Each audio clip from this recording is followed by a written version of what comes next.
Bonjour.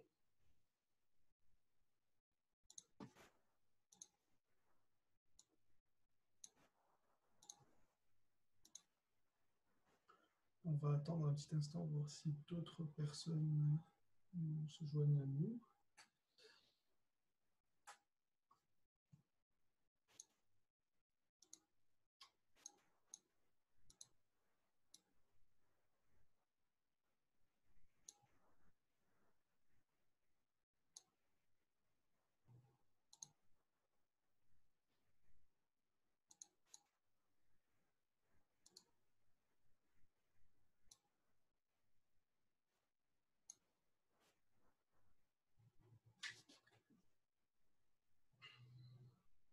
La personne qui s'appelle Daouda, c'est bien Daouda Traoré. Votre micro est sur mute si jamais.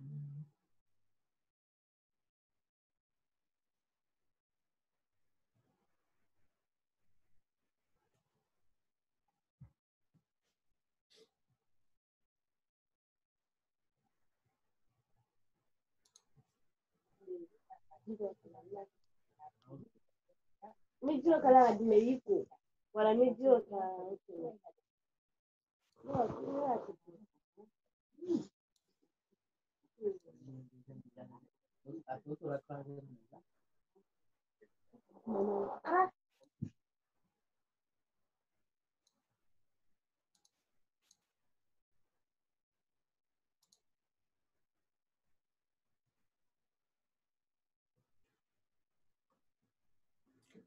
Je vais donner 5 minutes de plus et puis je reviens.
Ok, on va démarrer. Puis s'il y a des personnes qui se joignent à nous en cours de route, elles rattraperont. Donc, bonjour à tous. Bienvenue à ce premier cours d'introduction à la démographie et ses enjeux. Donc, si je comprends bien, c'est un cours qui est optionnel dans votre programme, donc en licence à la faculté de gestion à Bamako. Alors, je vais rapidement partager mon écran. Un instant. Ok. Est-ce que tout le monde voit bien? Si quelqu'un veut parler, il faut réactiver le micro rapidement et le désactiver. Bon, je présume que c'est bon, donc je vais continuer. Alors, je m'appelle Yassine Boujija, je serai donc le professeur qui va vous accompagner tout au long de ce cours. De ce cours qui a un format un peu spécial. Hein. Donc déjà, c'est un cours à distance, un professeur qui est aussi externe à votre département. Cela dit, le cours se fait en collaboration avec mes homologues maliens, donc M. Doumbia et M. Traoré, qui normalement, si je ne me trompe pas, tenaient ce cours les années précédentes. Donc voilà, c'est un format un petit peu original.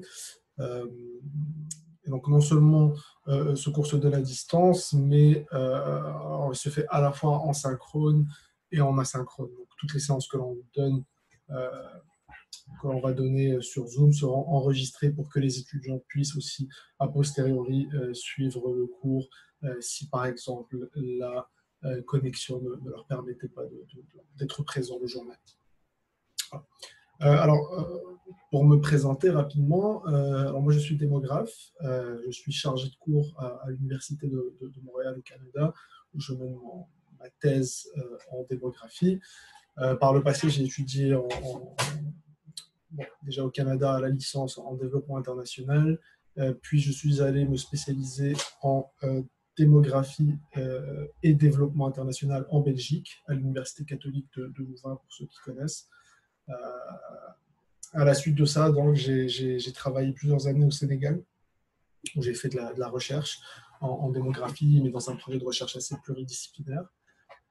Et donc, c'est suite à ça, en entreprenant ma doctorat, que j'ai commencé à enseigner.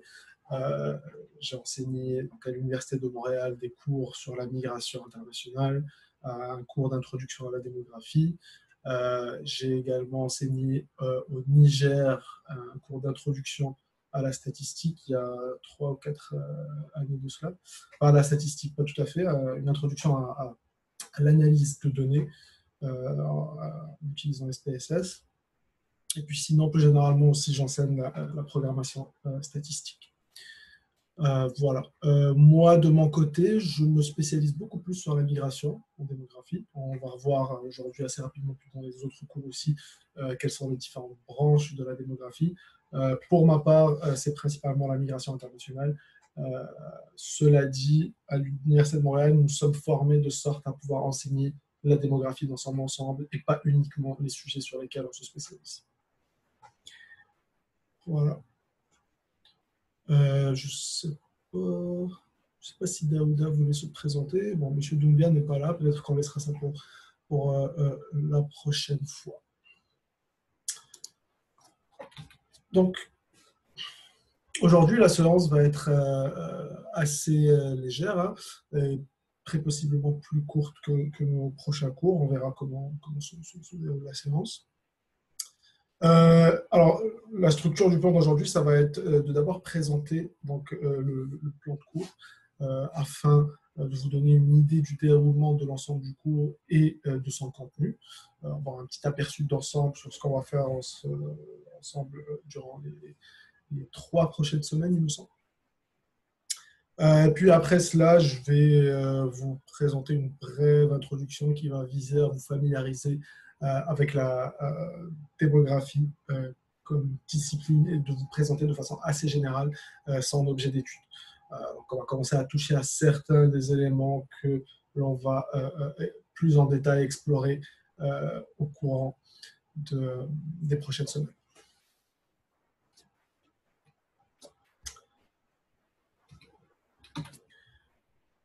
Alors, donc, comme je disais, le cours va consister de 6 séances données donc, en synchrone pour les personnes qui seront capables de se connecter le jour même.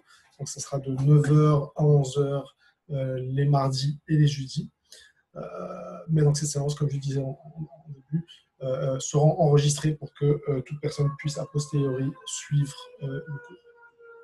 Alors, peut-être assez rapidement, en fait, je vais ouvrir le plan de cours de sorte à ce qu'on puisse ensemble regarder un peu de quoi il a l'air.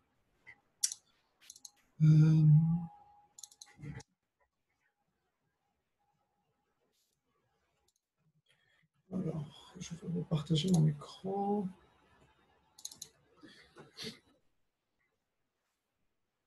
Ah, donc, je ne sais pas si ce document vous a été distribué ou non, mais normalement, il devrait l'être, tout ça devrait être disponible pour que vous puissiez y avoir accès. Donc, la façon dont j'ai construit ce cours, c'est avec trois objectifs principaux en tête. L'idée est vraiment de vous familiariser avec les outils et les méthodes et les données qui sont disponibles aux démographes pour étudier les caractéristiques de population. On va s'attarder aux principaux phénomènes qui modifient la taille et la structure d'une population humaine, ainsi que les grandes tendances qu'elles ont connues à travers l'histoire. Et surtout, en fait, on terminera en mettant l'accent sur les grands enjeux démographiques auxquels feront face les populations humaines. Ce troisième point me semble important, étant donné que vous n'étudiez pas en démographie, ceci est un cours optionnel, donc il est possible quand même que la chose qui vous intéresse le plus dans ce cours, c'est simplement d'être familiarisé avec les grandes questions démographiques sans passer trop de temps non plus à s'attarder sur les méthodes très spécifiques à la démographie que vous risquez de ne plus jamais utiliser par la suite. Donc, comme je disais, les séances auront lieu les mardis et les jeudis à 13 h, l'heure du Mali, bien entendu, sur Zoom. Et donc, elles seront entièrement enregistrées. Normalement, on vous donne accès préalablement aux lectures qui sont proposées avant les séances concernées. Donc, je recommande fortement de faire les lectures avant d'assister au cours ou de visualiser les capsules, l'enregistrement, parce que ces lectures constituent quand même un complément important à la matière que l'on voit dans le cours et vont favoriser la compréhension de celui-ci de façon générale. Bien entendu, si vous n'avez pas le temps de faire les lectures avant, c'est très bien aussi de les faire après. Voilà, donc ça c'est le calendrier. Donc, le cours aura lieu une mise à jour qui n'a pas été faite, mais c'est du 11 août au 27 août. Je corrigerai ça plus tard. Alors, en fait, il me semble même que je n'ai pas la bonne version du syllabus ici. Je vais ouvrir la version actualisée. Ça va être mieux. Oui, voilà. Alors, comme évaluation, notez que vous allez avoir uniquement un examen final. En raison du contexte actuel, c'était plus simple comme ça, logistiquement et de façon générale. Donc, ce sera un examen final qui sera donc, comptera pour 100% de la note finale, mais avec une possibilité de reprise qui vous sera accordée. Donc, les évaluations, par contre, sont complètement administrées par la faculté des sciences économiques et de gestion. C'est la faculté qui s'organisera pour les examens, donc ce n'est pas quelque chose que vous allez voir avec nous. Donc, ce sera eux qu'il vous faudra contacter, la personne ressource, pour avoir des informations quant à l'examen. D'ailleurs, je ne connais même pas la date de cet examen final. Voilà, donc rapidement, le plan de cours a l'air de ça. Donc aujourd'hui, comme je disais, c'est un cours d'introduction assez rapide, on va juste survoler quelques éléments. Il y a quand même des lectures qu'il y avait à faire qui aussi approfondissent un peu sur certaines des questions que l'on voit aujourd'hui. Le cours de jeudi prochain, donc dans 2 jours, va porter sur les sources de données en démographie. Donc, comme on va voir dans un instant, la démographie est une discipline avant tout quantitative, et donc les données sont primordiales aux démographes. Il n'y a pas de démographie sans données, sans chiffres. Donc on va voir un petit peu quelles sont les principales sources de données que l'on utilise en démographie. On va un petit peu regarder quelles sont les inégalités en termes d'accessibilité à des sources de données qui peuvent exister entre différents pays, entre par exemple l'Occident et des pays du Sud. Donc là encore, vous allez avoir un article à lire plus un extrait du livre de Vidal dont je vous donne souvent des lectures. En fait, pour chaque cours, vous allez avoir un chapitre de Vidal à lire. Voilà. Ensuite, donc, à deuxième semaine, donc les cours 3 et 4, on va plus s'intéresser aux questions plus techniques de démographie, donc comment décrire une population, les effectifs de population, comment observer la structure par âge d'une observation, notamment à travers la pyramide des âges. Quatrième cours, on va aussi voir toute cette question de l'équation fondamentale en démographie. On va même en parler rapidement tout à l'heure. Calculer le taux d'accroissement d'une population. Et puis, on va commencer à toucher un petit peu à de la théorie en abordant la question de la transition démographique, qui est un petit peu le cadre explicatif central de la discipline. Il y aura peut-être quelques petits changements dans le contenu de ces cours-ci. Je vais décider ça selon déjà le déroulement de la première semaine du cours. J'aurai un petit peu une meilleure idée du fonctionnement plus général, du temps que nous prendrons nos séances, etc. Et puis, il se pourrait que je modifie quelques éléments dans ces séances-là. Voilà.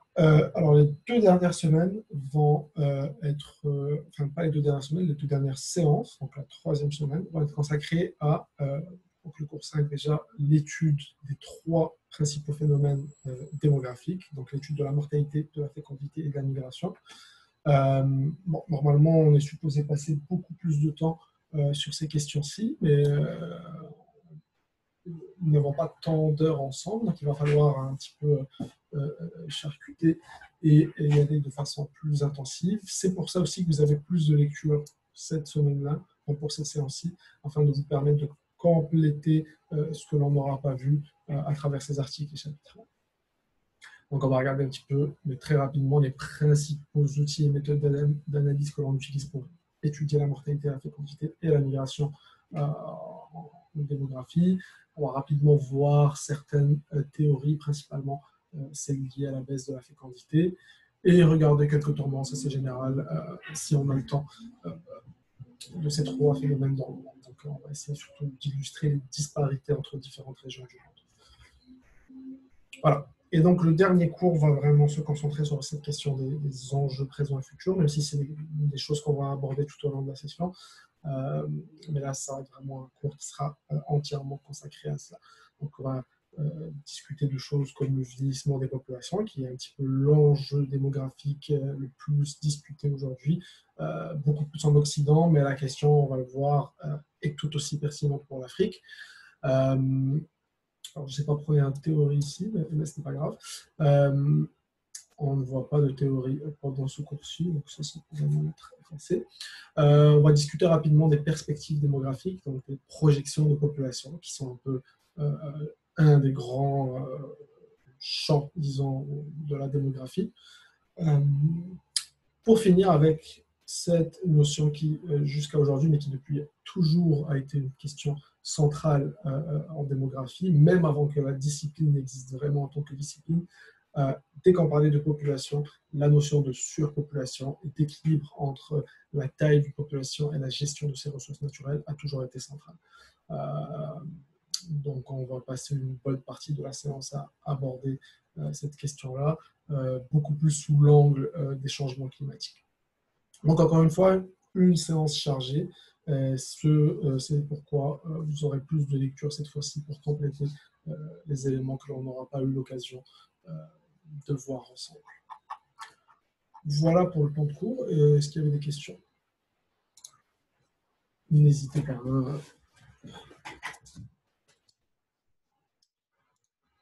Ok, alors s'il n'y a pas de questions, je vais poursuivre.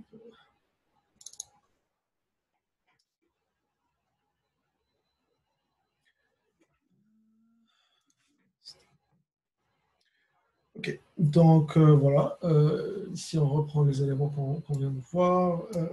Donc important, les lectures, faites-les, ça améliore la compréhension du cours. L'évaluation, donc comme je disais, une seule évaluation avec possibilité de reprise. Alors, je vous explique assez rapidement comment je fonctionne.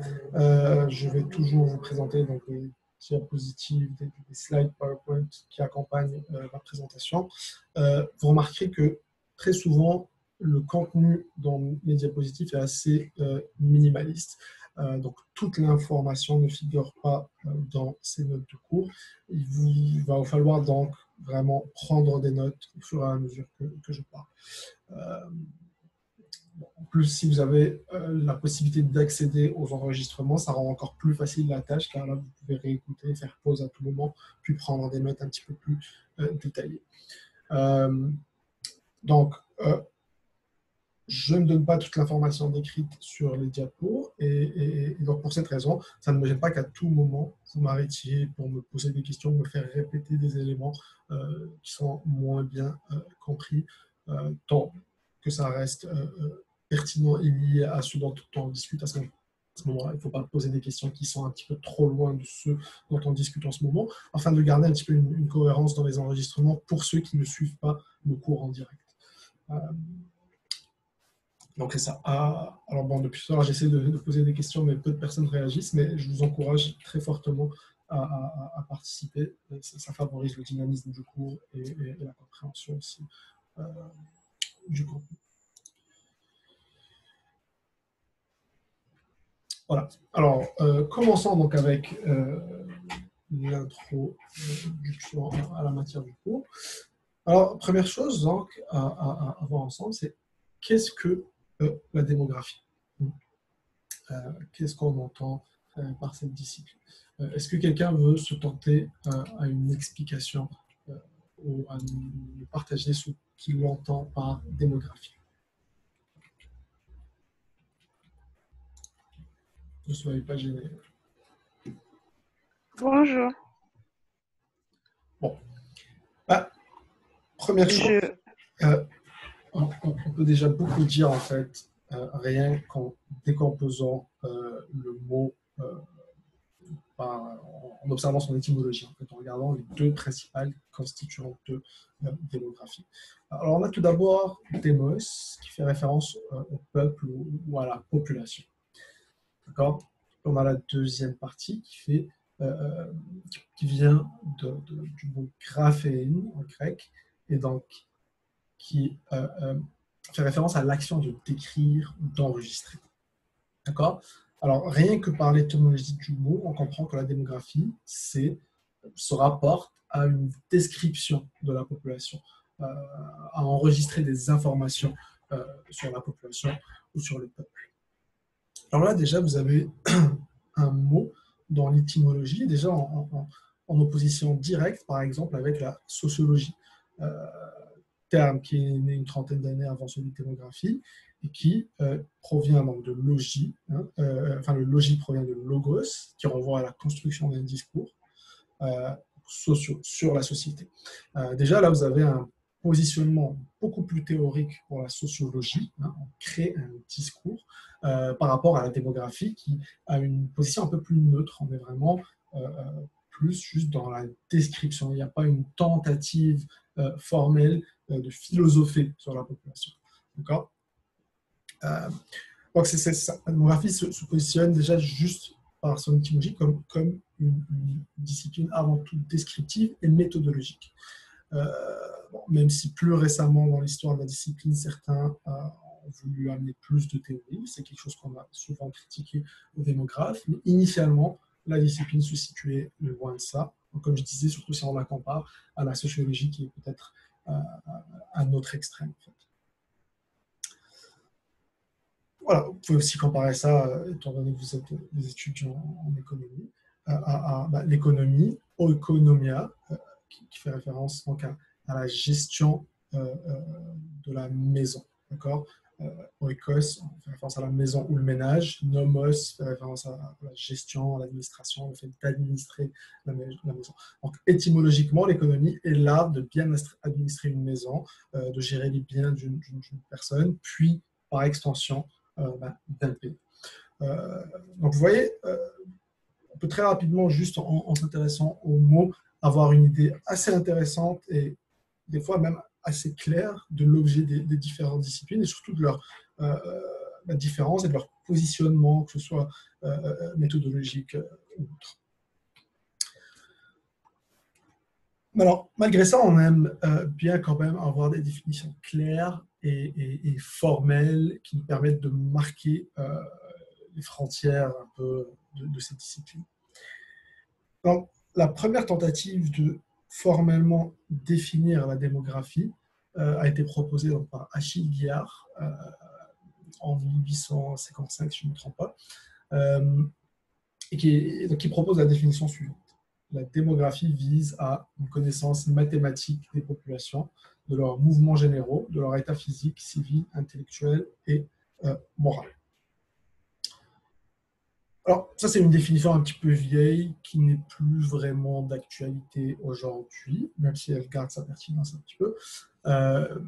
Mais je vous en parle ici parce que c'est vraiment la première fois que le terme démographie est utilisé. Donc, Achille Guillard a proposé le terme dans son ouvrage qui était intitulé Éléments de statistique humaine ou démographie comparée, et donc où il a essayé d'appliquer la statistique à l'étude de la population. Bon, on va revenir tout à l'heure sur l'histoire de la discipline, mais comme je disais, donc, ce qui est important de retenir ici, c'est que c'est la première fois que quelqu'un tente volontairement de donner un nom et une forme à la discipline. Donc, il y a vraiment derrière les travaux d'Achille Guillard une volonté de définir un champ disciplinaire propre aux statistiques de population. Bon, depuis, il y a eu plusieurs définitions qui ont vu le jour. Donc, Roland Pressa, par exemple, l'important démographe français, propose, par exemple, la définition générale suivante, qui est que la démographie est l'étude des populations humaines en rapport avec leur renouvellement par le jeu des naissances, des décès et des mouvements migratoires. C'est une définition intéressante qui met en lumière ou qui insiste, disons, sur les trois grands phénomènes démographiques. Une autre définition assez complète est celle de l'ONU, qui a été proposée en 1958 dans son dictionnaire démographique. Et donc, il dit que la démographie est une science ayant pour objet l'étude des populations humaines et traitant de leurs dimensions, de leur structure, de leur évolution et de leurs caractères généraux, envisagés principalement d'un point de vue quantitatif. Alors, définition aussi très complète, mais qui met l'accent sur d'autres éléments. Ici, une chose intéressante, c'est qu'elle soulève l'aspect très quantitatif de la discipline. D'accord ? Et que plutôt que se concentrer sur les trois phénomènes démographiques, ici, cette définition se concentre beaucoup plus sur les conséquences de ces phénomènes démographiques, donc l'évolution des populations, leur structure, leurs caractéristiques, etc., etc.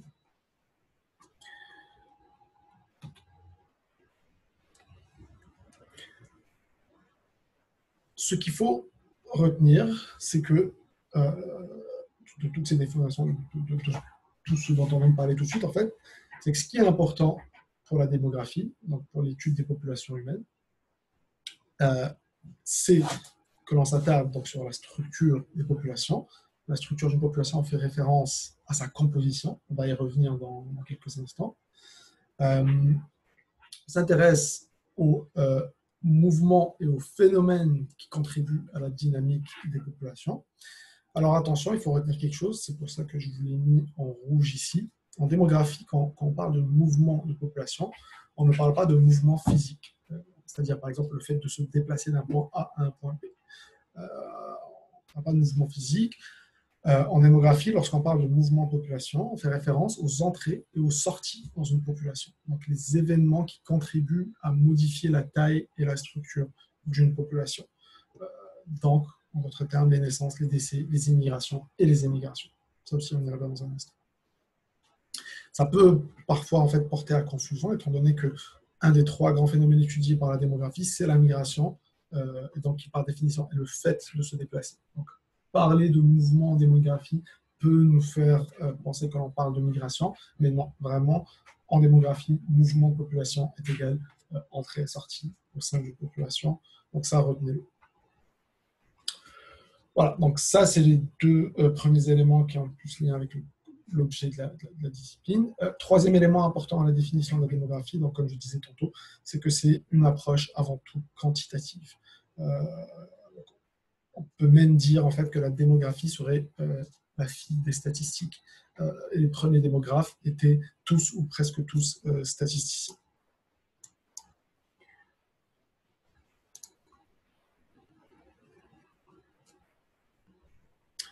Donc, ces définitions nous donnent déjà une idée assez bonne de l'objet spécifique de la démographie. Mais maintenant, soyons plus spécifiques. Qu'est-ce qu'on étudie lorsqu'on fait de la démographie? Donc, d'abord et avant tout, on étudie les populations. Alors, en général, le terme population fait référence à tout regroupement d'êtres humains ou d'objets. Donc, ça pourrait être la population des tables d'une classe, ça pourrait être la population de plants de maïs dans un champ. C'est vraiment, c'est un terme qui fait simplement référence à tout regroupement de choses. D'accord? Mais en démographie, on s'intéresse uniquement aux populations humaines, même si les méthodes d'analyse de démographie peuvent s'appliquer à d'autres types de populations. Dans le cas de la démographie, on s'intéresse uniquement aux populations humaines. Donc, qu'est-ce qu'une population humaine? Eh bien, c'est un ensemble d'humains habitant un même territoire ou partageant une caractéristique physique ou sociale particulière. Donc là, je vous donne plusieurs exemples. On pourrait avoir la population mondiale, tout simplement, la population du Mali, la population de Bamako. Donc ça, c'est des définitions de population basées sur la notion de territoire, hein, sur un critère géographique.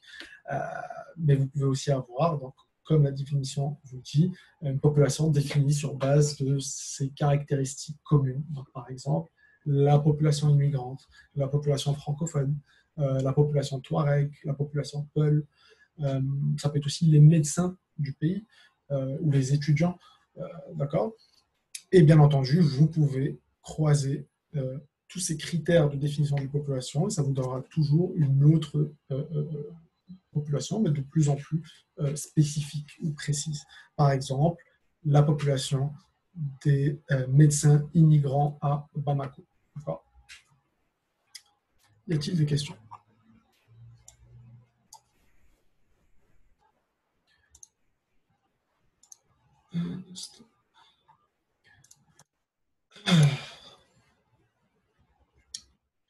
Voilà. Donc, on étudie la population, mais comme je disais tantôt, on utilise aussi sa structure. Alors, qu'est-ce que la structure d'une population? Ben, on fait référence à sa composition selon diverses caractéristiques démographiques. Donc, le sexe, l'âge, l'état civil, la nationalité, etc., etc.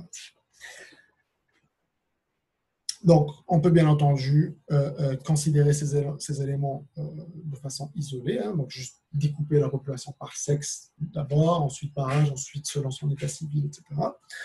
Mais on peut aussi faire cela en association, donc découper la population par sexe, par âge et par état civil.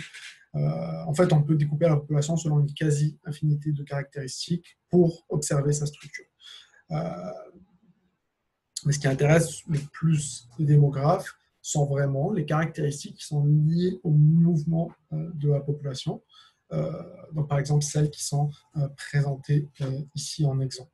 Donc, le sexe, l'âge, l'état civil et la nationalité sont généralement les caractéristiques qui ont le plus d'impact sur les mouvements de population, donc sur la croissance d'une population. D'accord, sur les naissances, sur les décès, sur les migrations. Mais au minimum et le plus souvent, on s'intéresse à au moins découper une population, connaître ses caractéristiques par âge et par sexe. C'est aussi souvent les informations qui sont les plus facilement, disons, accessibles, auxquelles on a le plus souvent accès. Parce qu'on le verra aussi au cours de la semaine prochaine, enfin de la séance prochaine, pardon, mais les données démographiques ne sont pas toujours faciles d'accès et peuvent être assez rarement dans certains pays où on doit dans ce cas recourir à des estimations pour pouvoir observer les caractéristiques d'une population. Alors, pour observer, je vous ai mis ici un exemple, mais on va le revoir aussi dans les prochaines semaines. Mais un des outils favoris du démographe pour justement assez rapidement résumer la structure par âge et par sexe d'une population, c'est la pyramide des âges, donc qui reprend la distribution d'une population par sa taille, ses effectifs ici, et en Y par âge. Et puis vous avez les deux côtés de la pyramide qui font référence aux différents sexes. D'accord? Donc là, vous connaissez le nombre, les effectifs de femmes de 0,4 ans, de 5-9 ans, de 10-14 ans, etc., etc., etc. Et donc ces pyramides des âges vont être assez utiles pour observer ou comparer différentes populations ou observer simplement l'évolution de la structure d'une seule et même population à travers le temps. C'est un exercice qu'on va faire au cours 3 pour un peu vous montrer comment les dynamiques démographiques peuvent avoir un impact assez important sur la structure par âge d'une population.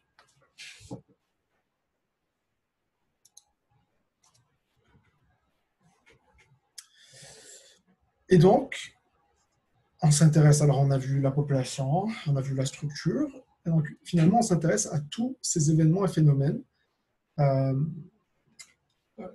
qui contribuent à changer les dynamiques des populations humaines. Alors, quand on parle d'événements, on fait référence aux faits qui contribuent au renouvellement de l'effectif d'une population. C'est entre autres les mouvements de population, donc les naissances, les décès, les immigrations et les émigrations, mais on parle aussi des mariages, des divorces, des veuvages, des unions libres, etc., qui viennent jouer un rôle peut-être un peu plus indirect sur les effectifs d'une population, mais qui ultimement y contribuent aussi. D'accord ? Et puis, quand on parle de phénomènes, on parle vraiment plus de la survenance de ces événements, des événements d'une de ces catégories données au sein d'une population. Donc, on parle plus dans ce cas-ci de la natalité, de la mortalité, de la migration ou de la nuptialité. Donc, on s'intéresse à tous ces événements et à d'autres aussi dont je ne vous parle pas ici, mais on va garder ça plus concis dans le cadre de ce cours. Donc, on s'intéresse à tous ces événements et ces phénomènes, à ce qui est susceptible de les influencer et ce qu'eux-mêmes sont susceptibles d'influencer. Donc, par exemple, on s'intéresse à décrire les niveaux de natalité d'une population, mais en tant que démographe, on s'intéresse aussi à expliquer les causes d'une baisse ou d'une augmentation de la natalité, et on s'intéresse aussi à en comprendre les conséquences sur les différentes caractéristiques de la population. D'accord ?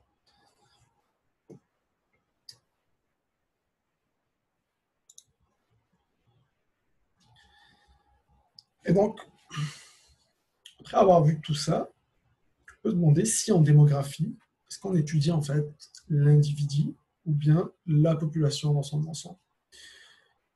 Et donc, vous l'avez sûrement compris avec la slide que l'on vient tout juste de voir, mais on fait les deux. Donc, on comptabilise, en fait, les événements s'observent à un niveau individuel, alors que les phénomènes se rapportent à l'ensemble d'une population.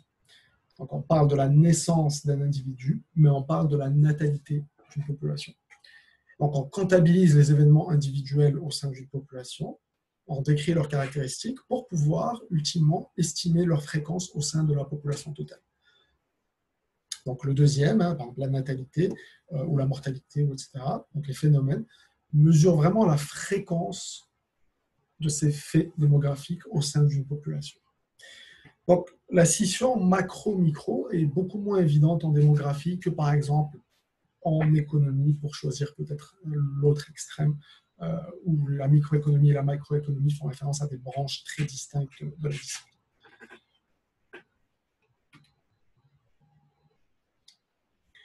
Donc, comme je disais, autre élément très important de la démographie, c'est son approche essentiellement quantitative. Les données, étant donné qu'on parle de comptabiliser des faits et phénomènes, les données sont centrales à la démographie. Il n'y a pas de démographie sans chiffres.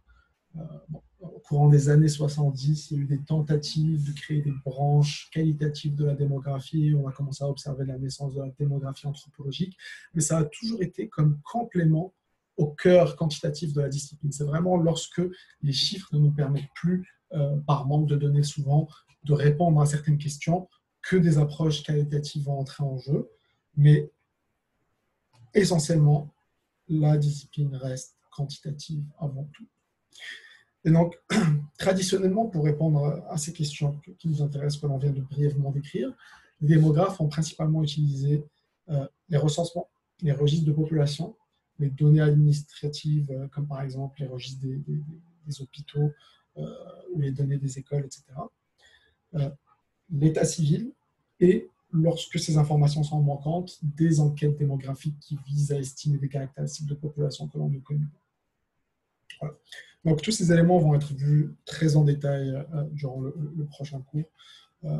Et je vous recommande cette fois-ci de vraiment faire la lecture avant, ça vous facilitera la compréhension du cours.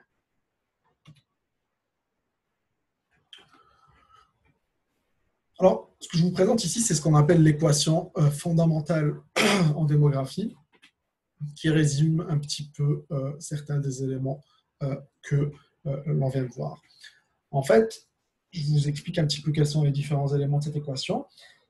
Ici, on parle de la population à t plus 1, donc la population à un moment futur est égale à la population au temps t, plus les naissances observées entre le temps t et le temps t plus 1, moins les décès observés entre le temps t et le temps t plus 1, plus les immigrations de cette même période, moins les émigrations de cette même période. En fait, cette équation toute simple représente vraiment les fondements de la démographie. C'est de là où la démographie tire ses origines. C'est donc l'équation qui nous permet de calculer l'augmentation d'une population selon ses différentes composantes. Donc, vous l'avez bien reconnu ici, à part pour le PT qui représente donc la population à un temps T, ces éléments représentent les faits, les mouvements de population, les faits démographiques, les événements démographiques qui nous intéressent pour illustrer la croissance d'une population. En fait, cette équation, vous pouvez la décomposer en trois parties principales ou importantes. Donc, PT fait référence à comme je disais, la population du temps T. Ensuite, le N-D, donc naissance moins décès, ensemble, ces deux, on les appelle aussi le solde naturel, d'accord? Donc, c'est vraiment la différence entre les entrées naturelles au sein d'une population et les sorties naturelles de ces populations. Donc ce solde naturel peut être positif ou négatif. S'il est positif, ça veut dire qu'il y a un accroissement de la population à travers les naissances. Il y a plus de naissances que de décès. S'il est négatif, ça veut dire qu'il y a un excédent de décès qui, s'il n'y avait pas d'immigration ou d'émigration, pousserait un décroissement de la population. La dernière partie importante de cette équation, c'est le I-E qui fait, dans ce cas-ci, référence au solde migratoire, donc qui s'interprète de la même façon que le solde naturel. Mais ici, on parle uniquement des sorties et entrées artificielles au sein d'une population, donc les immigrations et les émigrations. Ça aussi, c'est quelque chose sur lequel on va revenir plus en détail plus tard, au cours de la deuxième semaine du cours.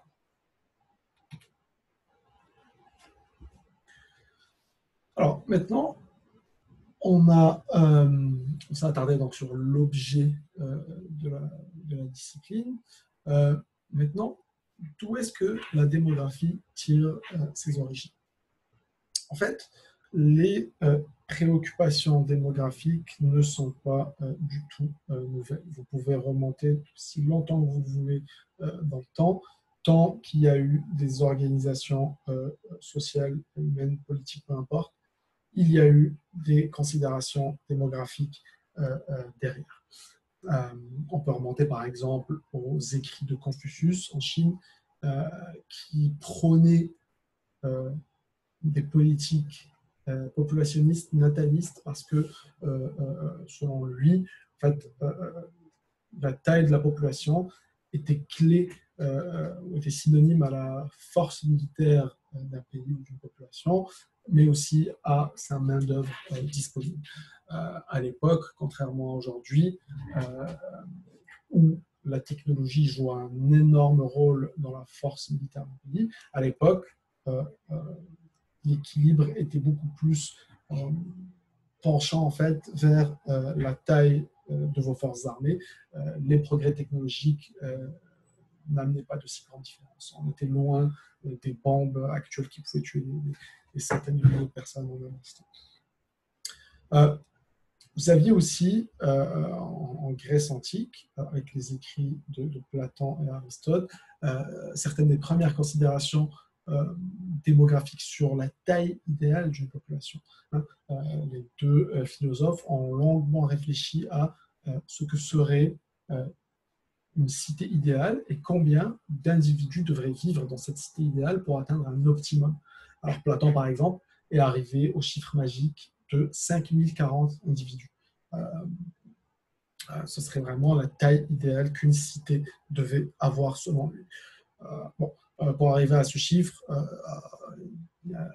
Platon n'avait pas vraiment suivi des considérations démographiques, c'était plus des questions esthétiques, administratives, sur l'organisation architecturale, par exemple, de la ville, qui l'ont mené à ce chiffre. Donc on n'est pas vraiment dans l'étude démographique moderne, scientifique, etc. Dans le temps de l'Empire romain aussi, les questions de peuplement et d'expansionnisme ont amené beaucoup de réflexions sur la taille des humains, à quel rythme devait-il croître, sur les questions de migration, de colonisation, etc., etc. Puis dans les religions monothéistes aussi, vous aviez certaines des premières formes de politique nataliste, peut-être un aspect commun aux trois grandes religions monothéistes, et cet accent mis sur le besoin d'enfanter ou l'importance d'avoir une filiation qui, en quelque part, pourrait vraiment s'apparenter à des politiques populationnistes de peuplement, etc. Et donc, si vous arrivez si vous continuez dans l'histoire et jusque plus récemment, vous aviez des gens comme Jean Bodin qui, en 1576, disait encore « Il n'y a de richesse que d'hommes ». Encore ici, on revient sur cette question d'équilibre entre doit-il y avoir un nombre idéal d'enfants ou bien est-ce que plus il y a d'hommes, plus une nation est forte, ce qui était vraisemblablement le point de vue de Jean Bodin. Puis plus tard, il y a eu Malthus, peut-être que vous en avez entendu parler, qui lui a beaucoup mis l'accent sur cette question d'équilibre démographique et sur l'importance de contrôler l'augmentation de la taille de la population. On va revenir sur ces travaux dans la prochaine slide, mais Malthus a en fait assez fortement influencé, peut-être pas tant la pensée démographique, mais certaines des idéologies liées à la démographie qui vont suivre dans les siècles d'après jusqu'à aujourd'hui. Donc voilà, c'est vraiment quelques exemples parmi tant d'autres, mais il y en a beaucoup. Si vous pouvez demander à n'importe quel historien, les considérations démographiques ne sont pas du tout nouvelles. Beaucoup ont déjà réfléchi à ces questions auparavant, mais ça n'a jamais été fait à l'aide d'une approche scientifique. Et il n'y a jamais eu en fait de discipline clairement définie. En fait, on se trouvait beaucoup plus dans soit des spéculations pour appuyer des questions politiques et idéologiques, soit dans des considérations philosophiques, mais on était loin d'une science. Et on se retrouvait en fait souvent à jongler entre ceux qui mettaient de l'avant les besoins militaires d'une nation contre ceux, comme par exemple Platon et Aristote, qui insistait beaucoup plus sur les besoins d'organisation et de gérer les vivres au sein d'un territoire.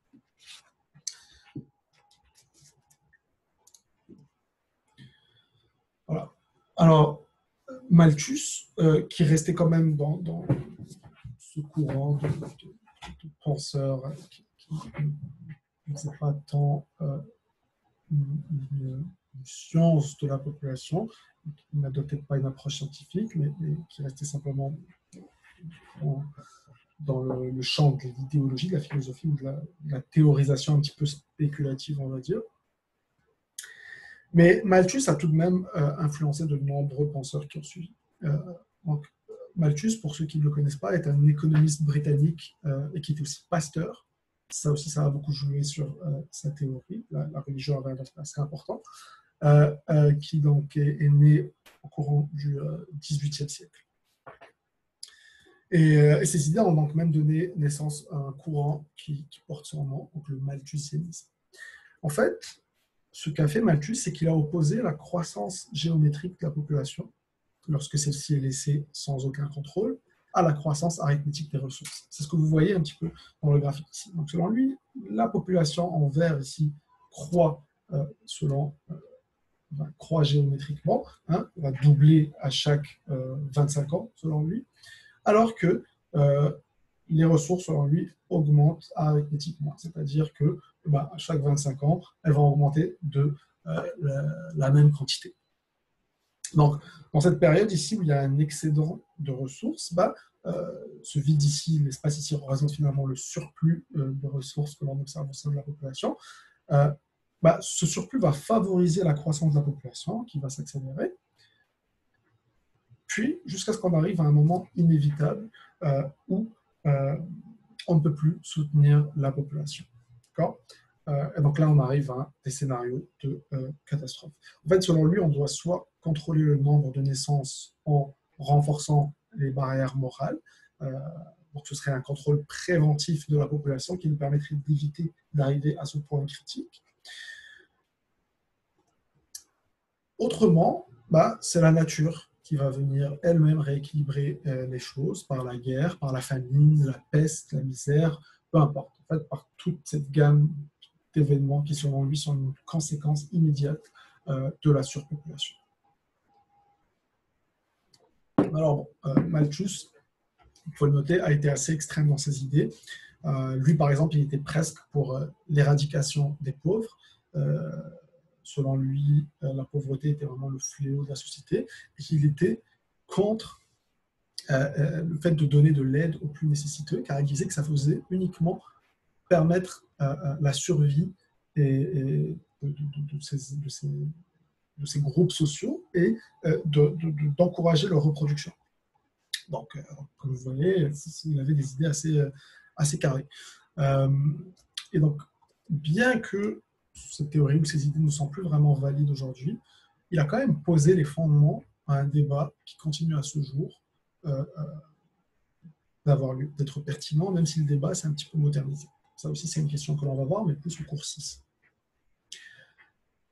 Et bon, de toute façon, au-delà de ces idées un petit peu extrêmes, sa vision ne s'est pas vraiment réalisée, car un peu après la formulation de sa théorie, eh bien, on a connu la révolution industrielle, qui est venue en fait contredire toute son image de l'évolution arithmétique des moyens de subsistance et des ressources. En fait, on a eu une explosion à ce niveau-là aussi, ce qui a fait qu'on n'est jamais vraiment arrivé à ce point critique, finalement. Et que période après période, les progrès techniques sont venus, encore une fois, éloigner le point de jonction de ces deux courbes, finalement. Voilà, mais on reverra plus tard, il y a quand même toute une branche, par exemple le néo-malthusianisme ou d'autres domaines de réflexion, où ce discours a été un peu plus modernisé, a été plus nuancé, on a enlevé un petit peu les aspects radicaux de Malthus pour avoir un débat plus cohérent et plus moderne aujourd'hui. Voilà, donc ça sera pour la fin du cours.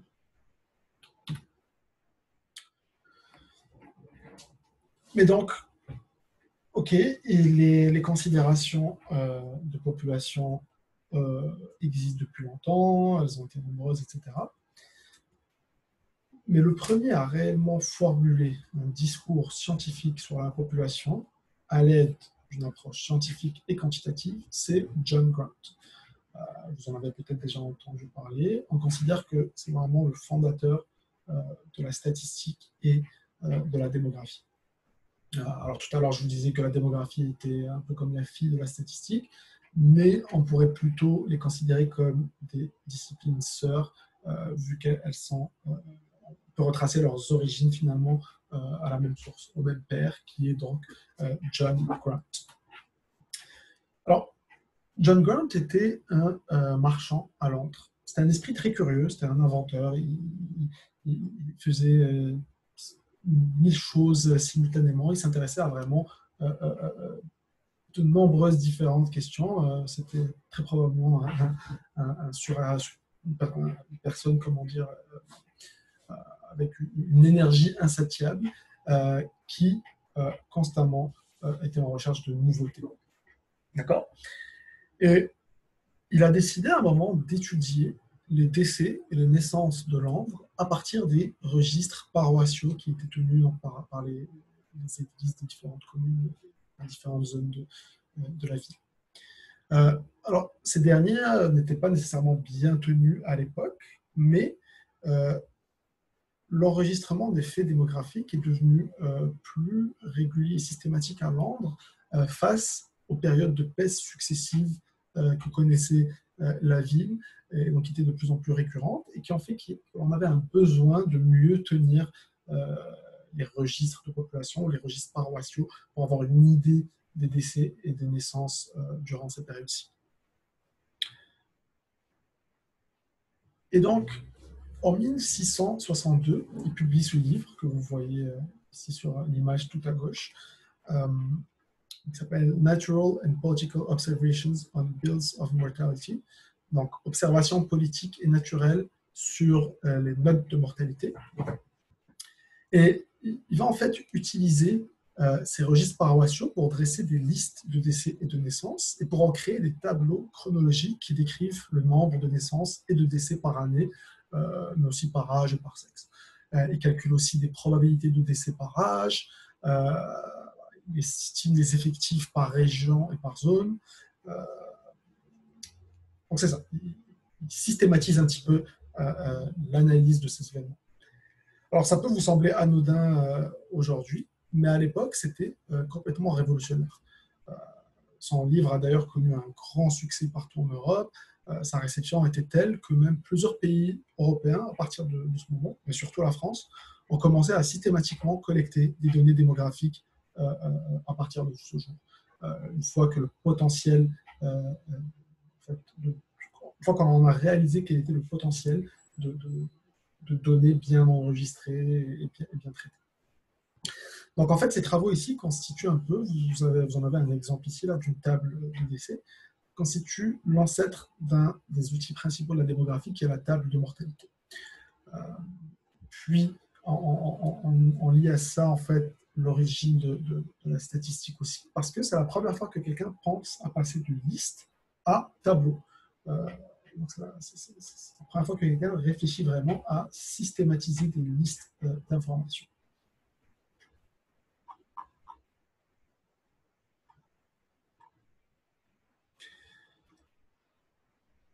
Voilà, donc comme je disais, création de la première table de mortalité, un des outils centraux pour la démographie, on va le voir plus tard.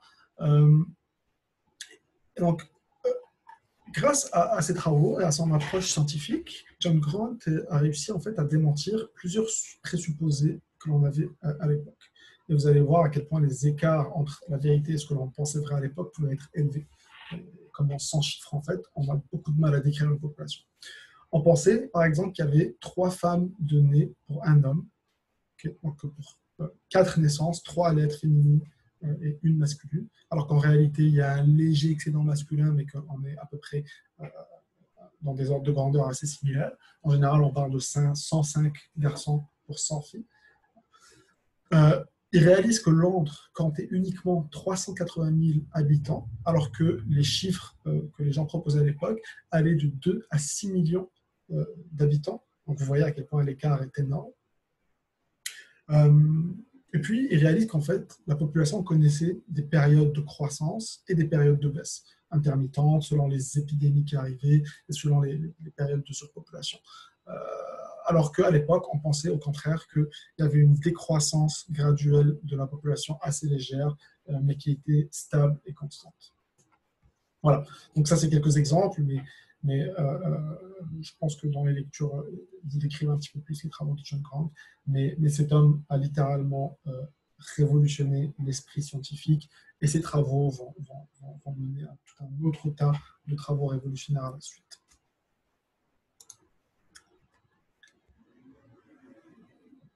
Et donc, comme je disais, les travaux de Grant ont résonné en Europe, suscitant ensuite un intérêt assez fort pour l'étude scientifique des populations humaines.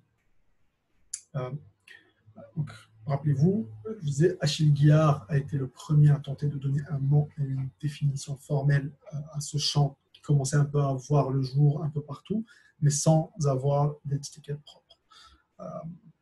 Donc, depuis John Grant, le champ disciplinaire prenait tranquillement forme jusqu'à ce que vienne un jour où là, vraiment, les gens pouvaient dire qu'il y avait quelque chose ici qui est en train de prendre forme. Il y a vraiment une discipline claire qui attendait d'être formellement nommée et définie. Donc en fait, on réalisait qu'à plein d'endroits dans le monde, des gens faisaient sensiblement les mêmes travaux, mais sans que l'on ait mis un nom là-dessus.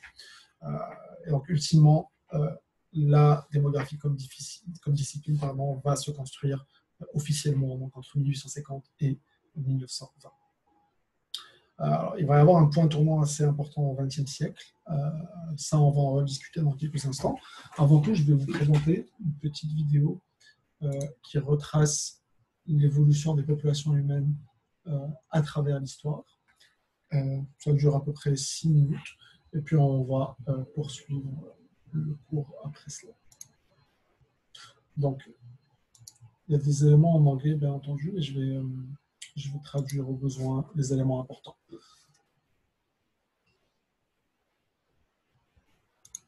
Est-ce que vous arrivez à bien voir la vidéo? Est-ce que quelqu'un peut répondre? Oui, Oui. comme ça. Oui, Allô? ici quand même, je parviens à bien voir la vidéo. Moi aussi, je parviens à voir la vidéo. Est-ce que vous arrivez à bien voir la vidéo? Non? Oui, oui, il n'y a Non, pas de problème à ce niveau on ne ici. voit pas la vidéo. Ah, je pense que c'est mon son qui n'est pas bien activé, excusez-moi. Allô? Oui? Là, on ne voit pas la vidéo. Oui, je vais la remettre. Alors, c'est un peu gênant, je réalise que mon son était coupé depuis tout à l'heure. Est-ce qu'à un moment, quelqu'un a essayé de prendre parole? Non? Ok. Bon, je remets la vidéo dans ce cas.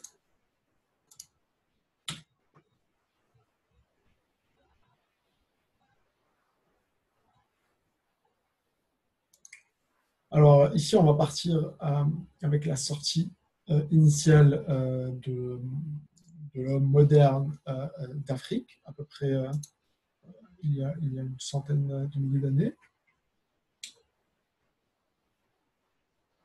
Donc là, on est dans le peuplement initial du globe, d'accord? La croissance de la population que vous pouvez suivre ici est très très stable, hein, la ligne ne bouge presque pas. Voilà. Donc, pendant tout ce temps, hein, on est à 40 000 avant Jésus-Christ, mais pendant toute cette période, la population humaine n'a probablement jamais dépassé 1 million de personnes. Bon, c'est des estimations, bien entendu. Hein.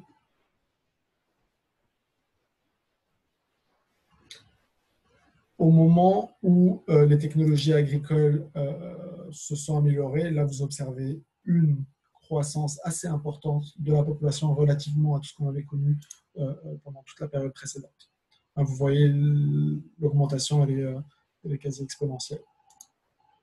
Donc, on est passé de à peu près 1 million d'individus hein, à une population de 170 millions d'individus. C'est probablement là, c'est en fait la première explosion démographique de l'histoire.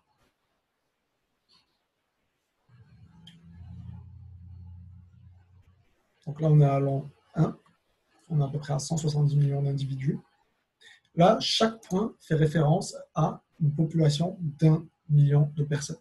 Donc là, dans les prochaines minutes, on va observer comment la population s'est répartie à travers le globe, mais on va aussi observer comment certaines zones ont été beaucoup plus densément peuplées que d'autres.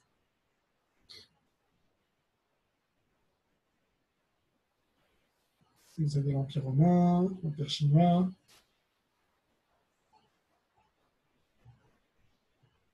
Bon, vous voyez bien ici que l'Inde et la Chine étaient déjà des géants démographiques, même à l'époque. Ce n'est pas un hasard que ce soit les populations les plus importantes aujourd'hui.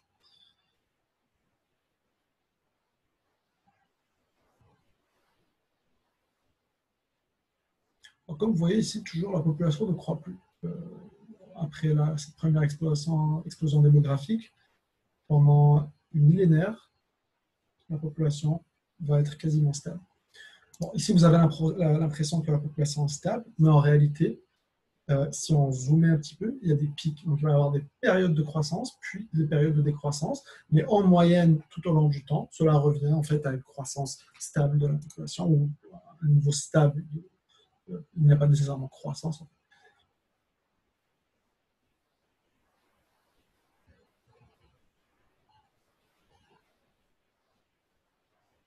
Ouais, en l'espace de 500 ans, la population a uniquement augmenté de 7 millions de personnes.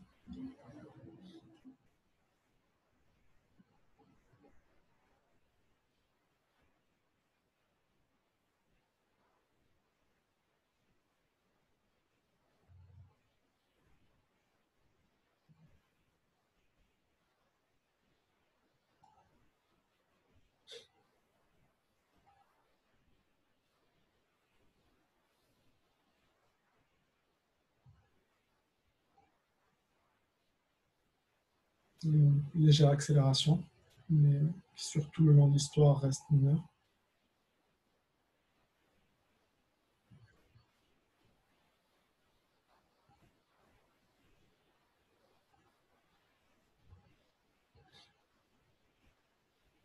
Mais vous voyez quand même une petite limitation ici.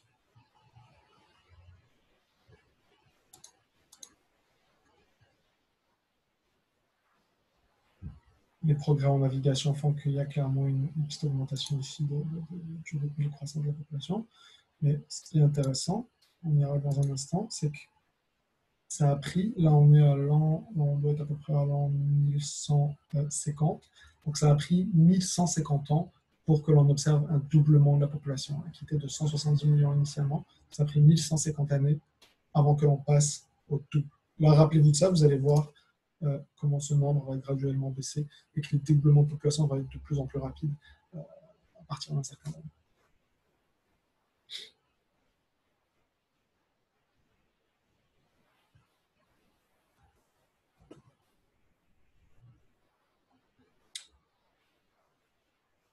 S'il y a une baisse de la population avec des épisodes de peste, par exemple, c'est avec une reprise par la suite. Donc vous voyez un aplatissement de la courbe ici, et puis hop, une petite reprise.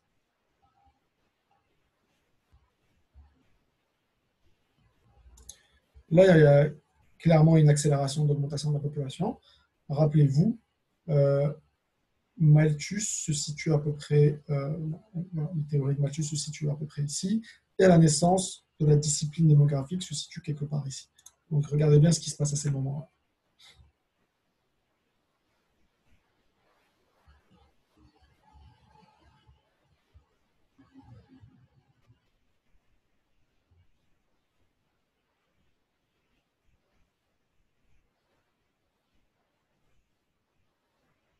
L'augmentation, elle est quand même bien plus marquée, bien plus rapide. Et c'est à peu près à ce moment-ci que Malthus avait formulé ses inquiétudes quant à l'augmentation non contrôlée de la population. Donc, ce n'est pas totalement un hasard. Et avec la révolution industrielle, là, on passe le milliard en 1800. Regardez, là, cette fois-ci, la population va doubler en un petit peu plus de 100 ans. Donc, en à peu près 150 années, même pas, on observe un doublement de la population. Donc, on n'est plus du tout dans les mêmes rythmes qu'auparavant. Vous voyez bien comment, pendant près de 1000 et quelques années, la population n'a presque pas changé et que dans les périodes récentes, l'augmentation devient de plus en plus massive et ça ne s'arrête pas. Au fur et à mesure que les progrès continuent, notamment les progrès agricoles, et bien l'augmentation devient radicalement plus rapide. Alors ça, c'est 2015. À partir de maintenant, on est dans les projections de population. Voilà. Donc on projette que d'ici 2050, il me semble, la population sera d'à peu près 9,5 milliards d'habitants.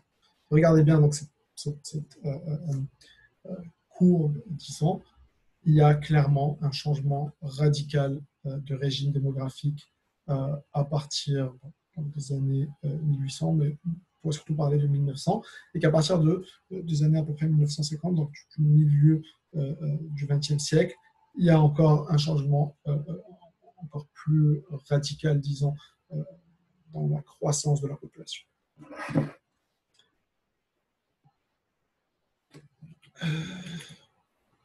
Et donc, à ce même moment, en fait, bon, déjà, bien entendu,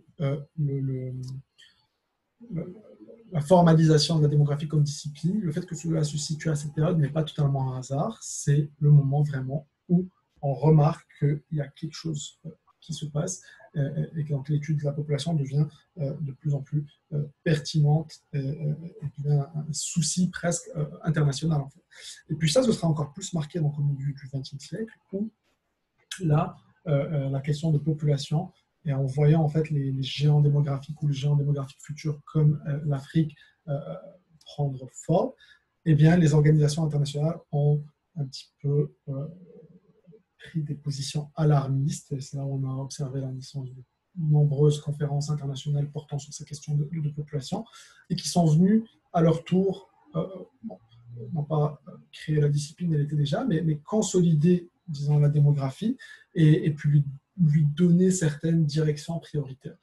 Ce qui a fait qu'en fait, pendant ces années-ci, on a principalement étudié la démographie sous l'angle de la fécondité. En fait, on s'est attardé même avant toute chose à la baisse de la fécondité. Comment faire en sorte que une femme ait moins d'enfants, que le nombre moyen d'enfants par femme soit plus petit. Et c'est aussi à ce moment-là où on a observé tout un nombre de programmes de développement en Afrique et en Asie portant sur cette question même, sur la santé de la reproduction, mais aussi sur, par exemple, toutes j'ai perdu le mot, mais toutes ces... bref, tous ces projets de recherche qui poussaient à, par exemple, augmenter l'accessibilité et l'acceptabilité de la planification familiale. Donc la démographie a vraiment essentiellement porté sur ces questions de fécondité pendant à peu près toute cette période. Maintenant que l'on est déjà rendu à des populations ou à des niveaux de population très élevés, vous l'avez sûrement remarqué, la question qui commence à prendre le dessus, c'est la migration.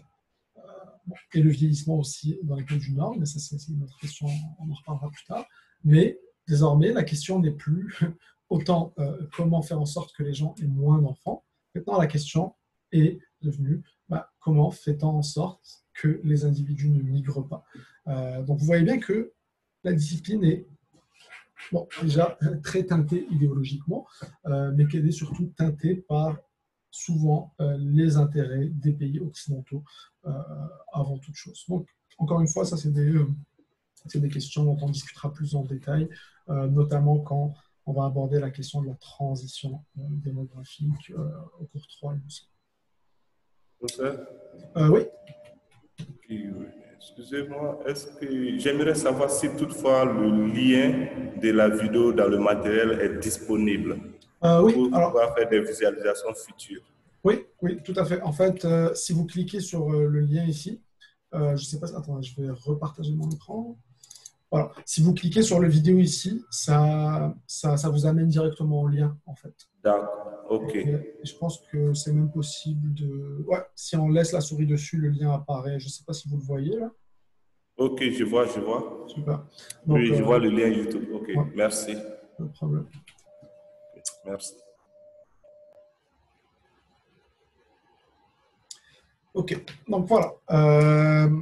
Donc, comme on le voit dans cette vidéo, il y a des changements radicaux dans les dynamiques de population humaine. Il y a un changement de régime comme on n'a jamais observé auparavant, à part peut-être lors de la sédentarisation des hommes, comme on avait vu initialement. Et donc, avec ces changements majeurs, viennent de grands bouleversements démographiques et sociaux qui finalement se situent à la source des grands débats et questions que l'on se pose aujourd'hui. Et donc, dans les prochaines slides, en fait, je vais un peu vous donner un aperçu de certaines de ces questions que l'on va pour la plupart aborder. Et donc, ces défis qui trouvent leurs sources dans la démographie sont vraiment nombreux, et ça que ce soit dans les pays du Sud comme les pays du Nord.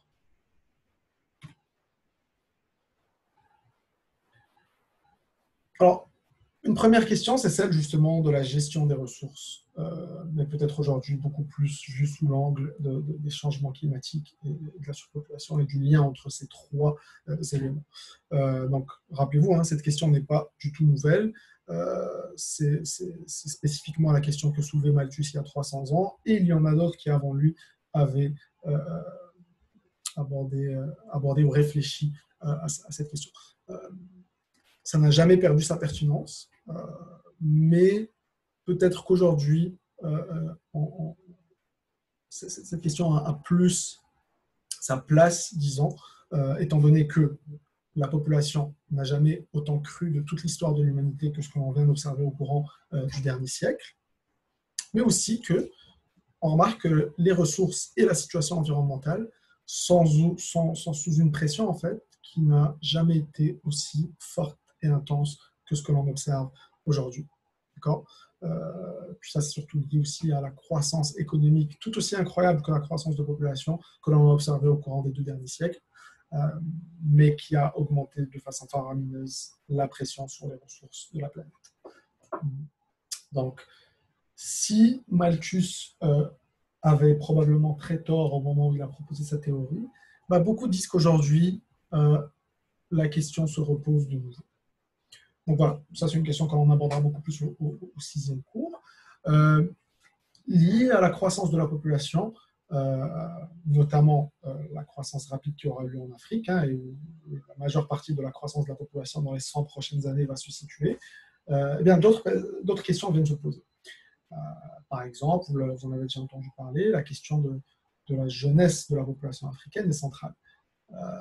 Donc, comment réussir à éduquer toute cette population, mais surtout comment offrir des emplois adéquats à cette entrée massive d'une population, d'une part de la population dans la tranche d'âge actif. Okay. Donc ça, c'est des exemples de questions que les démographes aiment bien se poser. Ou des questions peut-être plus administratives, hein, comme la question du besoin d'éducation et d'emploi, mais qui se basent sur des questions démographiques avant tout. Donc, la croissance de la population et la structure par âge de la population.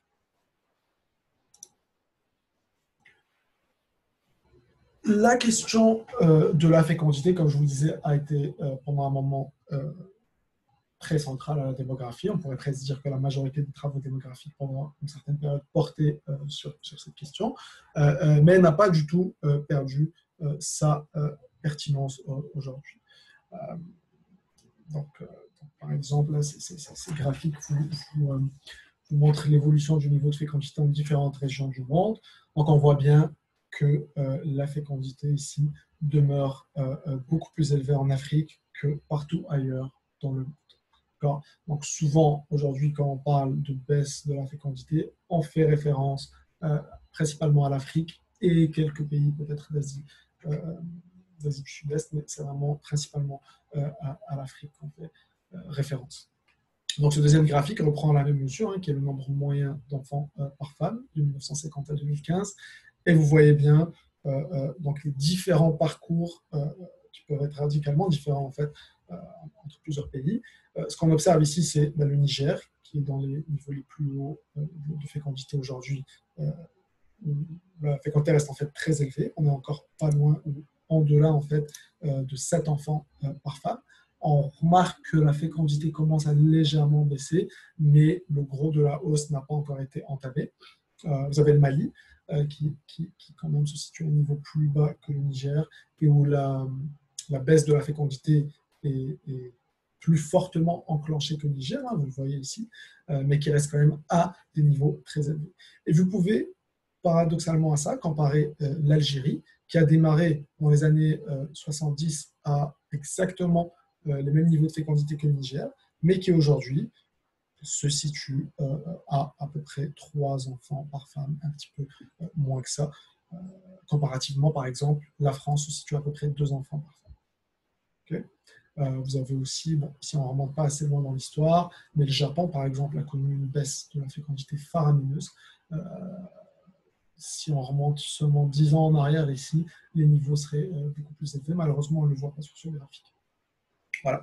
Donc ici, vous voyez bien comment des pays peuvent démarrer à des niveaux très similaires, mais finir à des niveaux complètement différents ici à la fin. Donc tout ça fait référence à, encore une fois, cette notion de transition démographique et de transition de la fécondité que l'on explorera plus en détail.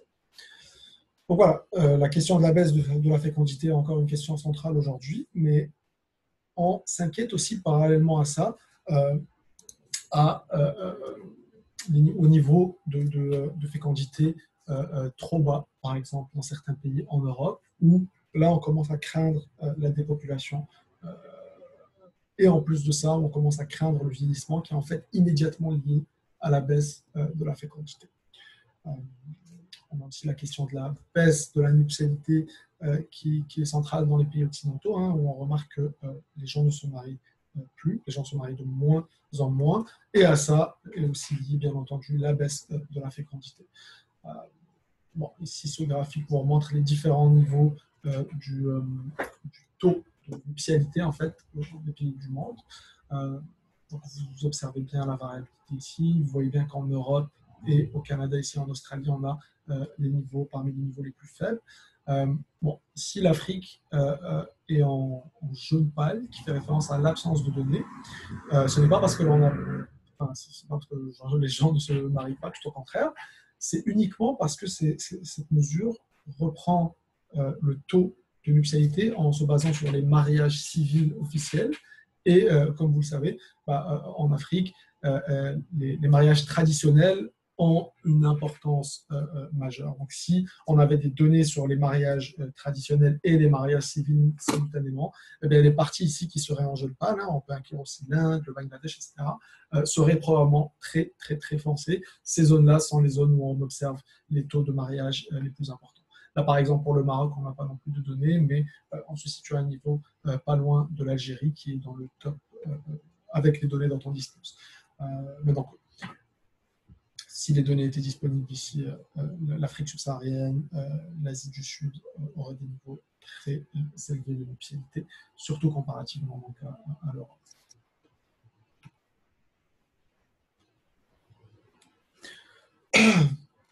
Voilà.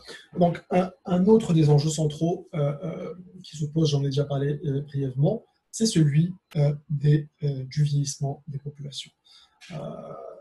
Toutes les sociétés ont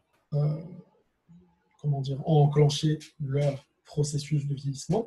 En fait, le vieillissement des populations est le résultat mécanique et immédiat d'une baisse de la fécondité. Donc, dès que la fécondité se met à baisser chez une population, celle-ci va entamer, avec une période de décalage, son processus de vieillissement. Le processus de vieillissement fait uniquement référence à l'augmentation de la proportion de personnes âgées de 60 ans, 65 ans et plus. Ça dépend, chaque pays choisit sa propre limite, sa propre mesure. Et donc, ce vieillissement vient poser tout un tas d'autres enjeux. Une des principales questions, c'est les enjeux financiers derrière la prise en charge de cette population vieillissante. Question qui se pose sur la dette publique. Comment prendre en charge cette part de la population qui ne travaillera plus? Et lié à ça, donc, toutes ces questions de relations et d'équité intergénérationnelle commencent à se poser. Avec une augmentation plus élevée de personnes âgées dans le futur, ça veut aussi dire que c'est une partie des finances publiques qui va être, une plus grande partie des finances publiques qui va être allouée aux personnes âgées et qui ne sera pas allouée aux personnes plus jeunes. Donc voilà.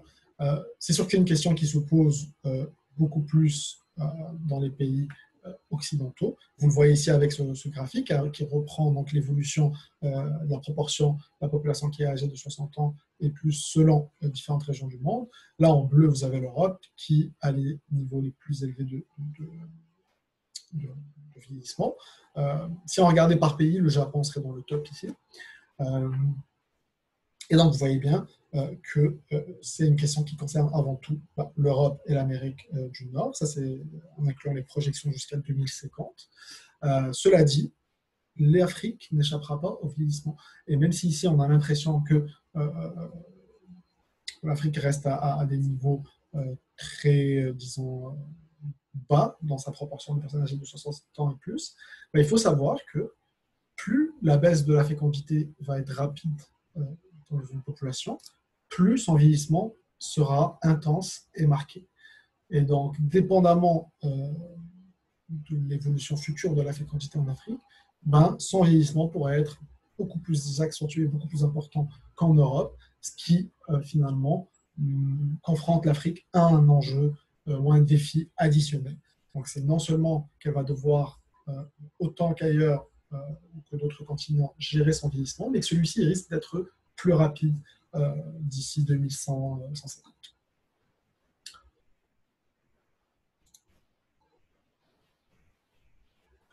Voilà.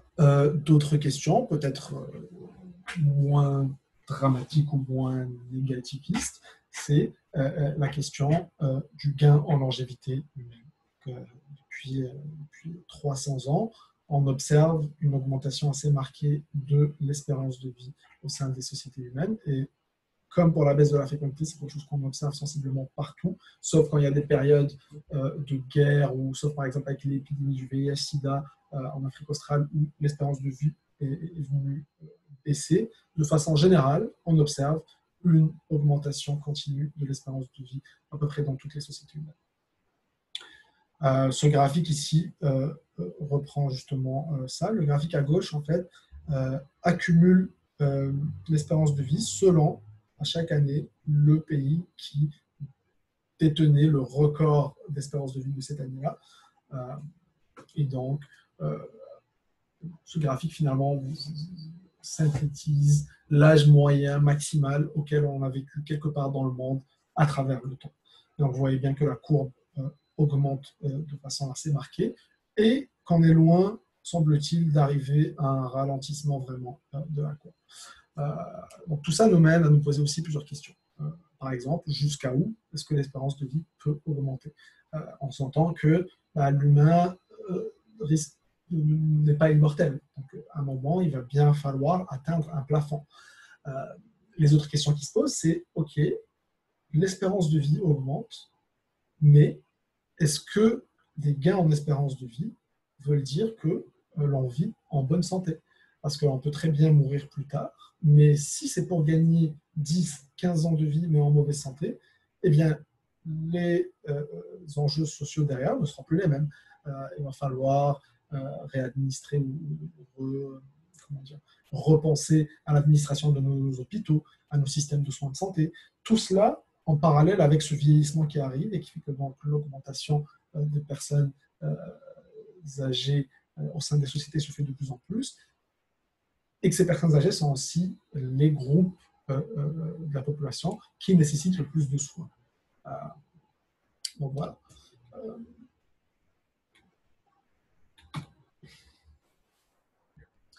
Donc, on a un peu parlé de mortalité, un petit peu parlé de fécondité, mais vous vous en doutez bien, c'est peut-être même un des phénomènes démographiques actuels qui suscite le plus de débats.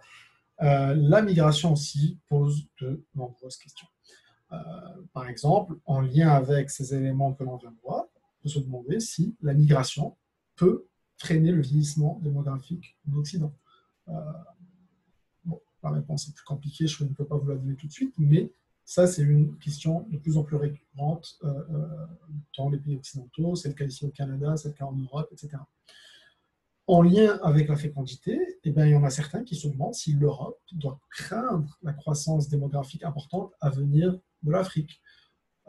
Bon, ça, c'est une question aussi qui est très politisée et qui est très teintée d'idéologie. Et donc, vous allez avoir des groupes de droite en Europe qui vont faire valoir un avis en disant que la croissance démographique à venir ne peut que se traduire en invasion de l'Europe, chose qui est complètement fausse et que les chiffres ne cessent de démentir. Mais bon, c'est tout de même une question de plus en plus récurrente aussi dans la sphère politique, dans le débat public, dans le débat citoyen, etc. Et dans le débat académique aussi, hein, pour que l'on arrive à avoir des réponses claires et objectives à ces questions-ci.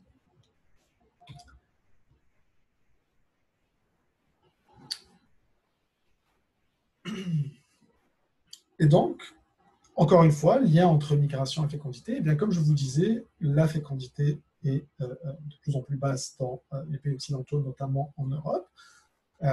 Et donc, le continent a de plus en plus recours à l'immigration pour maintenir sa population ou maintenir la croissance de sa population.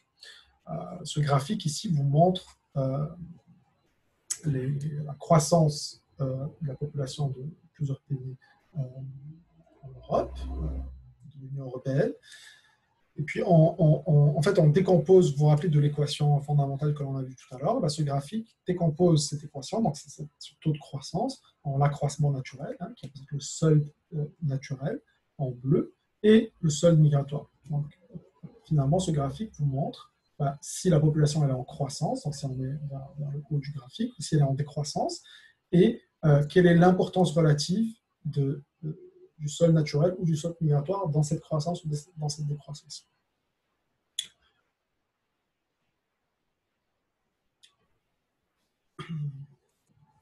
Donc,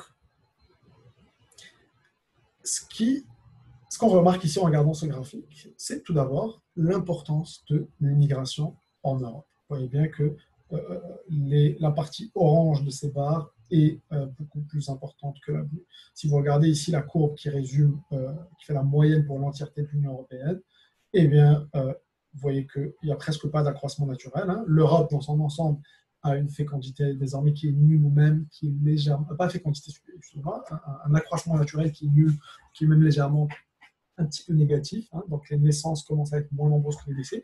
Donc, c'est uniquement le solde migratoire qui maintient la croissance de la population positive en Europe. Donc, ça veut dire que si on venait à arrêter l'immigration aujourd'hui en Europe, eh bien la population ne croîtrait plus ou voire commencerait à décroître très légèrement. Alors là, vous avez des pays comme l'Allemagne qui sont clairement en décroissance naturelle, la partie bleue de leur barre est dans le négatif, et donc qui n'arrivent qu'à soutenir leur croissance avec l'immigration. Globalement, le solde est positif pour la plupart des pays, mais le solde migratoire est plus important que le solde naturel, à part pour des exceptions comme la France, l'Irlande, où la fécondité est encore relativement élevée, Chypre également. Vous avez des pays à double décroissance, donc, notamment les pays de l'ex-Union soviétique, où alors, non seulement l'accroissement naturel est négatif, mais en plus, le pays perd davantage de sa population par l'émigration. C'est un peu le cas ici, dans ces pays qui sont en dépeuplement ou dépopulation. Puis vous avez d'autres pays comme l'Italie, qui, malgré leur niveau d'immigration, n'arrivent pas à compenser leur accroissement naturel négatif. Donc ici, vous voyez que la barre bleue qui est dans le négatif est plus importante que la barre orange, ici, vous souvenez un peu. Donc, malgré l'immigration, l'Italie peine à maintenir une croissance de la population positive. Voilà. Donc, recours assez ou de plus important à l'immigration dans certains de ces pays occidentaux, et ça mène à ce que la proportion d'immigrés au sein de la population de ces pays soit de plus en plus importante. Donc ici, ce graphique reprend précisément ça. Donc, vous avez des pays comme les Émirats arabes unis, où vous avez des taux incroyables de 87% de personnes qui sont nées à l'étranger. Ça, c'est principalement lié au fait que ces pays usent beaucoup d'une main-d'œuvre de travail temporaire. Donc, c'est des cas assez exceptionnels. Mais sinon, vous avez des pays comme la Suisse, l'Australie, le Canada, qui voient de 21 à 29% de leur population qui est étrangère ou qui est née à l'étranger.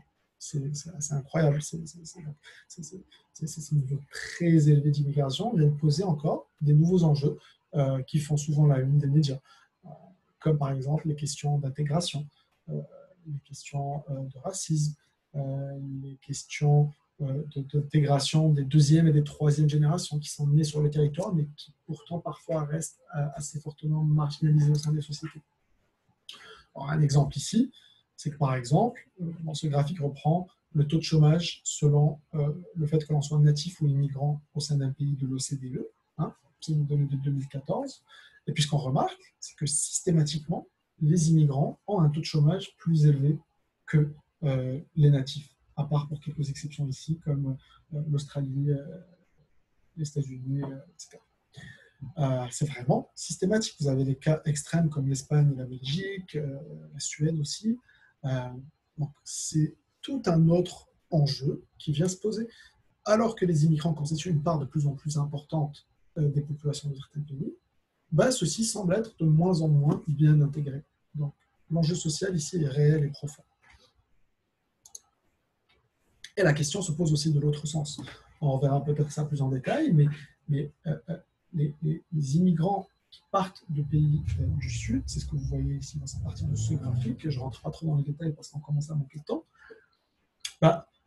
c'est généralement, excusez-moi, hein, ici tout est en anglais, mais je vais traduire au fur et à mesure, c'est que systématiquement, les immigrants en départ de pays du Sud sont plus éduqués, sont en proportion plus éduqués. Donc, ça fait référence à cette notion de fuite des cerveaux qui est aussi très récurrente dans les débats sur l'immigration.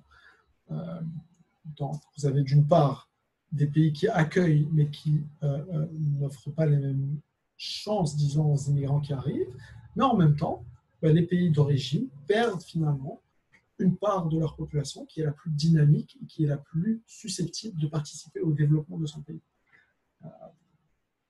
Donc c'est encore une fois des questions qui font qu'on doit réfléchir aux apports de l'immigration et aux conséquences sociales que celle-ci a, non seulement au pays de destination, qu'au pays d'origine.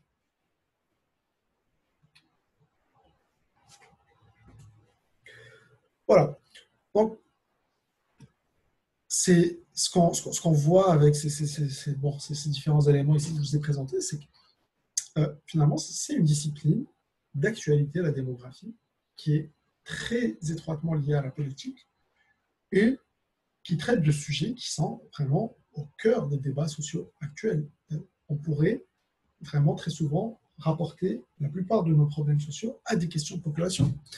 En fait, ouvrez n'importe quel journal, quel média, et vous allez pouvoir tirer un lien direct ou indirect entre la démographie et la plupart des articles qui font la première page. Ça, je peux vous le garantir. Donc c'est ça. Les plus importants débats d'aujourd'hui sont essentiellement démographiques. Alors pourquoi je vous dis tout ça et pourquoi est-ce que j'ai donné cette structure à ce premier cours d'aujourd'hui, que l'on va arrêter bientôt, je pense, c'est qu'en fait, même si vous ne comptez pas devenir démographe, et que ceci n'est qu'un cours optionnel que vous suivez pour enrichir votre parcours, mais ce cours va quand même, au minimum, vous permettre de mieux apprécier les débats d'aujourd'hui et d'avoir en fait, qui, j'espère, vous permettra de vous faire une opinion éclairée sur tous ces sujets et de pouvoir poser un regard critique sur tout ça. Parce qu'avec tout cet excès d'informations que l'on reçoit aujourd'hui, il devient un petit peu difficile de toujours, comment dire, à savoir bien traiter l'information que l'on reçoit. Et surtout que cette information va souvent être très fortement teintée d'idéologie. Donc j'espère que ce cours en fait vous permettra, vous donnera les outils nécessaires à faire le point sur tout ce qu'on entend à droite et à gauche sur l'économie, et puis aussi vous permettra peut-être, si ça vous intéresse, de vous introduire aux méthodes d'analyse que l'on utilise en démographie, si jamais vous avez envie de pousser certaines questions un peu plus loin par vous-même par la suite. Surtout que les liens entre économie et démographie sont nombreux à faire. C'est deux disciplines qui vont souvent de pair. Donc, je suis persuadé que ce que l'on va voir dans ce cours ne fera qu'enrichir en fait votre compréhension de certains phénomènes économiques dans la suite de votre parcours. Voilà, je pense qu'on va s'arrêter ici pour aujourd'hui. Est-ce qu'il y avait des questions ou des commentaires?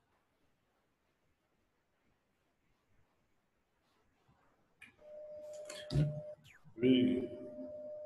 Allô? Oui. Vous m'entendez? Oui, très bien. Voilà, je tiens particulièrement à vous féliciter pour la qualité du cours et je vous dis grand merci par rapport à ça. Et peut-être une remarque que j'ai faite, c'est surtout le nombre de participants. Donc peut-être cela peut être dû à la situation sociopolitique qui prévaut dans le pays actuellement. Et je crois que nous allons tout faire pour pouvoir encore informer davantage d'étudiants pour qu'il y ait une participation massive au cours. Et également, j'invite les étudiants qui sont connectés, qui sont en train de suivre le cours, d'inviter leurs camarades à suivre les prochaines vidéos. Et également, je les invite aussi à poser des questions pour pouvoir extérioriser les différentes erreurs, peut-être des incompréhensions. Je crois que ça serait encore mieux. Voilà, c'est un peu ce que je tenais à souligner. Et je vous dis merci. Merci beaucoup, Daouda. Merci beaucoup. Oui, effectivement, c'est un peu dommage pour le nombre de participants. Ça ne fait qu'enrichir le contenu du cours si on est plus nombreux, si on peut susciter la discussion. C'est vrai que l'on m'avait prévenu qu'aujourd'hui, il y avait des manifestations importantes qui avaient lieu à Bamako, ce qui risque potentiellement d'affecter le nombre d'étudiants. J'espère que jeudi, vous serez plus nombreux. Je n'en serai que plus heureux si je vois le nombre de participants augmenter. Sinon, bien entendu, les cours sont enregistrés, donc la visualisation a posteriori sera toujours possible. J'ai une étudiante qui a demandé à ce que je partage mon adresse email si jamais vous avez des questions à me poser. Alors, si vous revenez dans la vidéo à la présentation du plan de cours, il y a mon adresse email qui s'affiche. Sinon, je vais vous la représenter tout de suite. Voilà, vous pouvez me joindre à ce courrier-ci. Vous pouvez m'écrire à tout moment. Et dès que j'ai le temps, je pourrai vous répondre et éclairer certains éléments qui peut-être sont moins bien compris ou sur lesquels on est à aller plus vite. Mais je le rappelle, n'hésitez pas pendant le cours à poser des questions, à demander des éclaircissements. Vous pouvez le faire en activant votre micro ou si ça vous gêne, vous pouvez aussi écrire sur le chat à droite. Je pense que vous pouvez tous voir c'est où. Et puis j'y répondrai. Voilà. Alors, si il n'y a pas d'autres questions, je vais vous libérer, je crois. Et puis, nous continuerons donc ce jeudi à la même heure avec le cours sur les sources de données. Ça vous va? Oui, merci. Super, merci à tous. Merci. Bonne fin de journée. Au revoir. Pareil.